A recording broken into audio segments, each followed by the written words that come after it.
Takut senasib Indra Kents, Nodiwak Geng beralih jadi nelayan, gaya disorot. Bak takut ditangkap seperti afiliator binary option Indra Kents dan Doni Salmanan, Nodiwak Geng kini alih profesi. Ia memamerkan aktivitasnya sebagai nelayan. Namun, penampilannya justru jadi sorotan, hingga disebut gagal pura-pura miskin. Maraknya kasus penipuan dengan aplikasi Binomo membuat nama Indra Kents menjadi sorotan usai ditahan. Penangkapan tersebut diduga membuat Nodiwak Geng alias Junaidi, salah satu afiliator binary option menjadi takut ditangkap pihak kepolisian.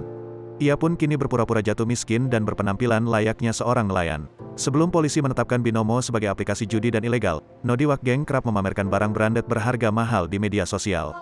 Penangkapan Indra Kents hingga Doni Salmanan sebagai tersangka, membuat Nodiwak Geng diduga langsung mengubah penampilannya. Bahkan, pria asal Aceh yang tinggal di kota Medan ini diduga telah melarikan diri ke kampungnya dan berpura-pura miskin. Dikutip dari Tribun Aceh, Nodiwak Geng lahir di Kecamatan Samudera, Aceh Utara, tanggal 11 Maret tahun 1989. Pria yang sukses berkat trading ini juga merupakan seorang YouTuber yang menetap di Medan.